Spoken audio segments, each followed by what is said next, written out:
Do you see this? Yeah, at this point you might have thought, oh, there's no way Max Verstappen is leading at the end of turn one. Well, Max Verstappen had other ideas because Max Verstappen was leading at the end of turn one. Yeah, this was, dude, I don't even know how to describe this other than incredible, awesome, epic, all-timer. Like, what in the world, man? When at the start of this race, Piastri gets a good launch. He's cleared Verstappen. He's clear of Russell. He's out in front. And Russell got a good start too. And I was thinking, oh, maybe Russell's going to dive down the inside of Piastri. But no, Piastri's so busy playing defense on Russell. There goes Verstappen, just round the outside. Never touched again. Never got close again. There was a safety car late in the race. Nope. Never close again. Max Verstappen wins his second race of the season. And wow. McLaren has been the best car this year. I think we can all agree on that.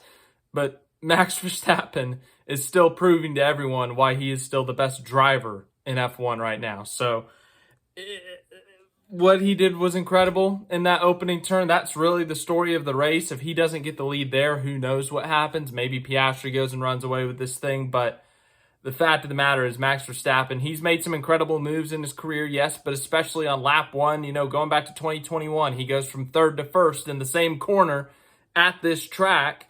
In Mexico in 2021, goes 3 wide on the outside and out launches Bottas and Hamilton.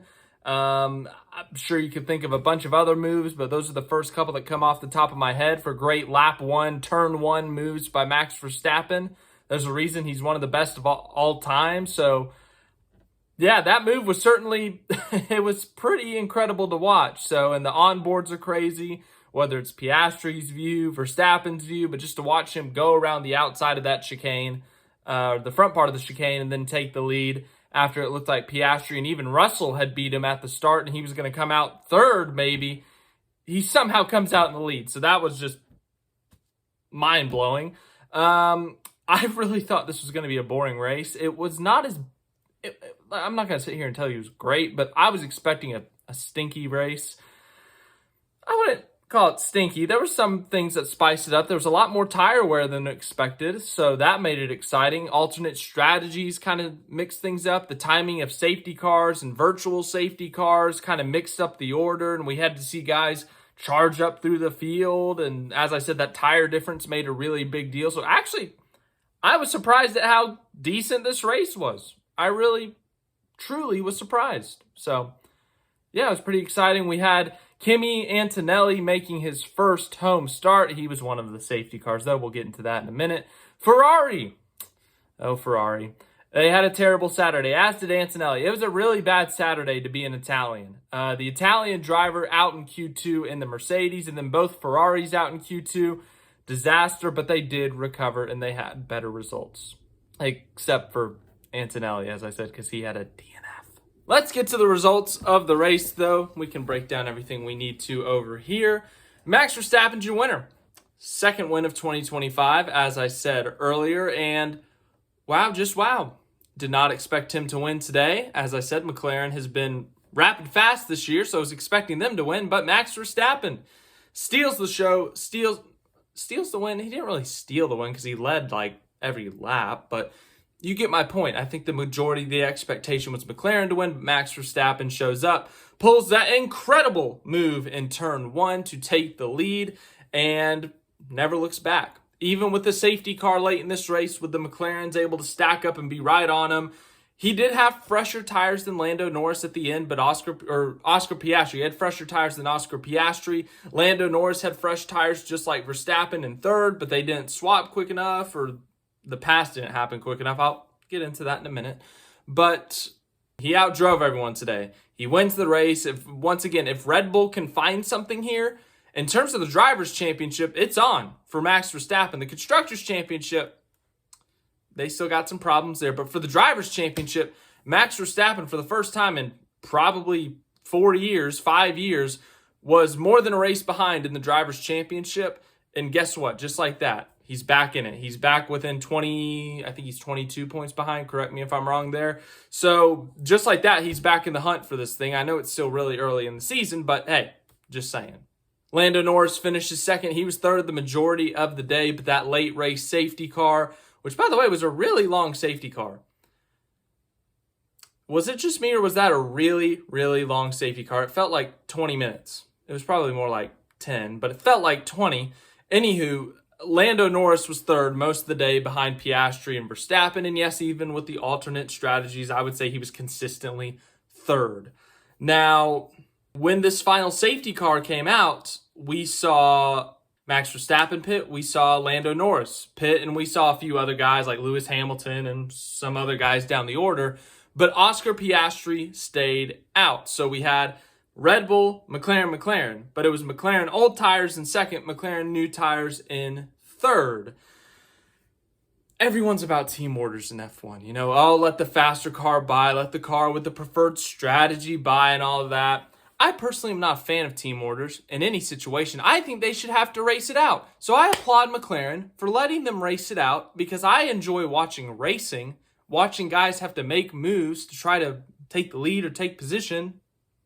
Like we saw in lap 1 with Max Verstappen, rather than someone just pulling over, letting them by, and then that's our entertainment. Like, really? I don't like team orders in any way, shape, or form. So good for McLaren. But if you are a McLaren fan who likes team orders, I guess, you probably wish that they let Lando Norris by quickly so that he would at least have a shot to go chase down Max Verstappen, because by the time Lando Norris had made the authentic pass on Oscar Piastri, he was already 6 seconds behind. So the race was essentially over. And also it was like 4 laps to go. So, yeah. Lando Norris ends up finishing 6 seconds behind the leader. Technically, he chops into Piastri's lead. He cuts it by 3 whole points. So, cool. Oscar Piastri finishes third, started on pole, falls back to third. I don't think a lot of us saw that coming. But Piastri finishes third, gets another podium, I guess. But he does lose, as I said, 3 whole points on his championship lead. But now he's got Verstappen back within reach. So next week at Monaco, don't hit a wall, Oscar Piastri. Lewis Hamilton finishes fourth. His best, I guess, do we count that sprint win?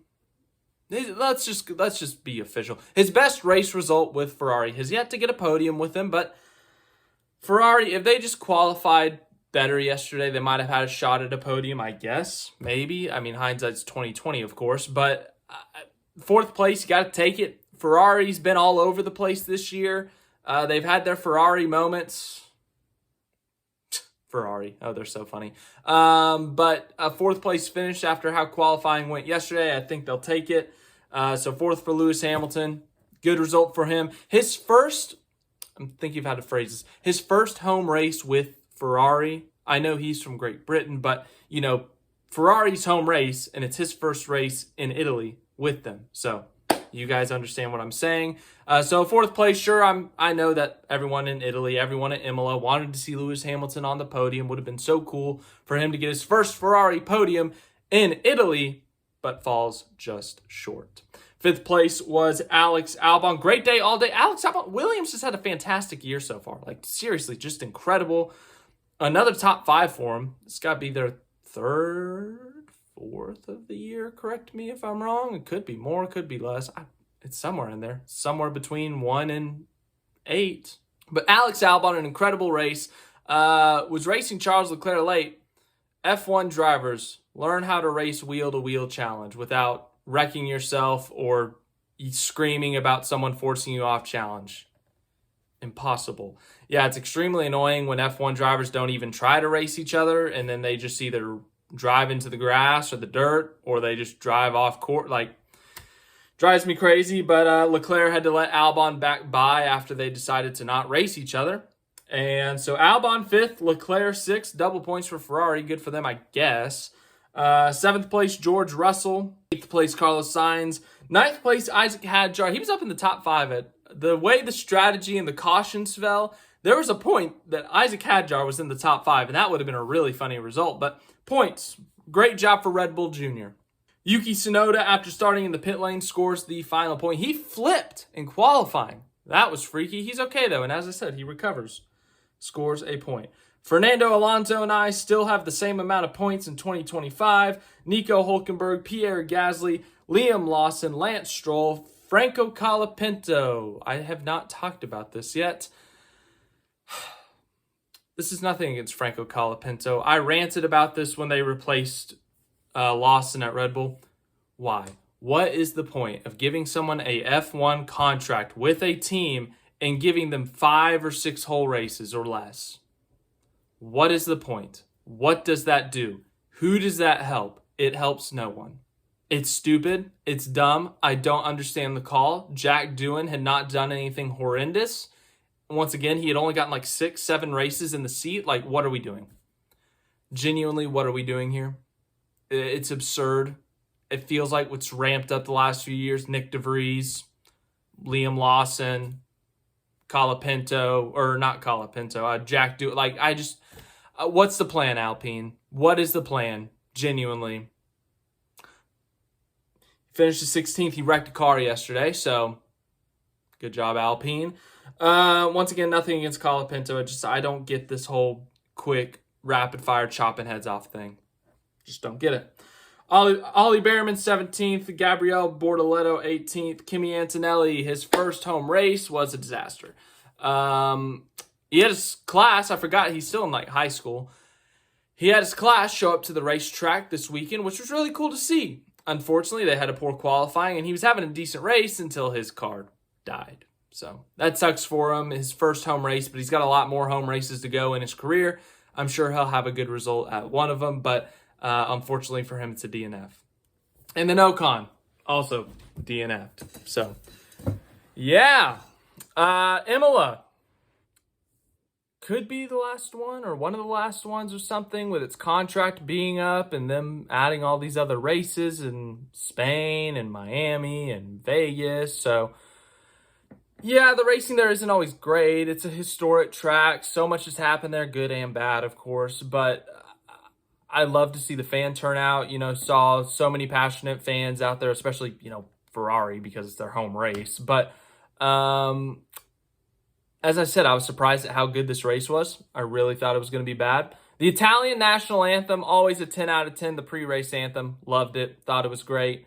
I've already watched the replay on the YouTube, but thanks for watching this video. I hope you enjoyed it. We got the NASCAR All-Star race tonight. That should be, well, I got some low expectations for that one as well. Hopefully it's like this one and it surprises me and it's actually a decent race.